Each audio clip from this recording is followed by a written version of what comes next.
बच्चों, आज हम हिंदी का नया पाठ शुरू करेंगे। नया पाठ शुरू करने से पहले आप सोचिए कि कल आपकी हिंदी की परीक्षा है, तो आप इसके लिए क्या क्या तैयारी करेंगे? हाँ, सबसे पहले आप परीक्षा में आने वाले पाठ को याद करेंगे, फिर आप बैग पैक करेंगे और फिर आप अपनी नींद अच्छी तरह से पूरी करेंगे, जिससे आप फ्रेश होकर अगले दिन परीक्षा दे सकें। अच्छा बच्चों, यह बताइए कि अगर आपने ये तैयारी नहीं की और आलस किया तो क्या आप अच्छे से परीक्षा दे पाएंगे? नहीं ना, आप नहीं दे पाएंगे। बच्चों, जैसे हम अपने आने वाले समय को अच्छा बनाने के लिए तैयारी करते हैं, वैसे ही पशु पक्षी भी आने वाले मौसम जैसे बारिश या सर्दी के लिए तैयारी करते हैं। आज हम इसी से संबंधित एक पाठ पढ़ेंगे। पाठ 3, जैसी करनी वैसी भरनी। यह कहानी एक आलसी और कामचोर टिड्डे तथा मेहनती चींटियों की है। आइए हम इसे पढ़ते हैं। जंगल में हलचल शुरू हो गई थी। बरसात का मौसम आने वाला था। सभी जानवर अपने अपने काम में लगे थे। बैया अपना घोंसला बना रही थी। खरगोश अपना घर ठीक करने में लगा था। गौरैया और गिलहरी भी अपने घर के लिए जरूरी सामान जमा कर रहे थे। चींटियां भला पीछे कैसे रहती? वे भी कतार बनाए घूमती और खाने का सामान अपने बिल में जमा करने में जुटी रहती। सभी चाहते थे कि वर्षा ऋतु आने से पहले खाने और रहने की तैयारी कर लें। मनमौजी टिड्डे को वर्षा की जरा भी चिंता नहीं थी। वह निठल्ला इधर उधर घूमता रहता, हरे हरे पत्तों पर बैठकर झूला झूलता और गीत गाया करता। यही नहीं, काम करते जानवरों की हंसी भी उड़ाता। एक दिन टिड्डा बया से बोला, बया बया, क्यों करती तू इतना काम? घर बनने से होगा क्या तेरा नाम? आजा मिलकर खेले खेल, नाचे झूमे करके मेल।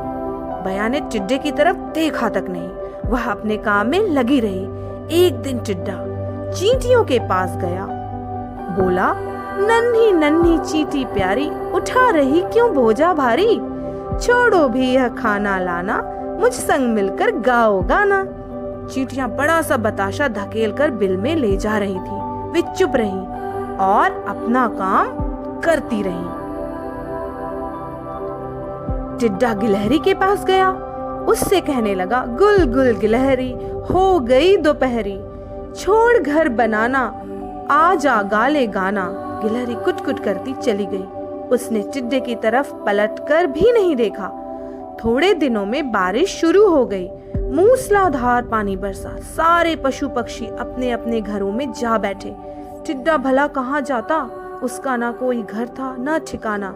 वह पानी में भीगता रहा। हवा चली तो ठिठुरने लगा। खाने को भी कुछ न था। वह भोजन की तलाश में भटकने लगा। उसे कुछ न मिला। चारों तरफ पानी ही पानी था। वह रोता रोता चींटियों के पास पहुंचा और कहने लगा, प्यारी नन्ही चींटी रानी, खाने को कुछ दे दो, वरना भूखा मर जाऊंगा। थोड़ी दया तो कर दो। चींटियों ने उत्तर दिया, मेहनत जब तुमको करनी थी तब तुम गाना गाते, हम पर बैठे हंसते रहते, अब क्यों हो पछताते? टिड्डा बड़ा शर्मिंदा था। वह पछता रहा था। बोला, अपनी गलती मान रहा हूँ, दर दर भूखा भटक रहा हूँ।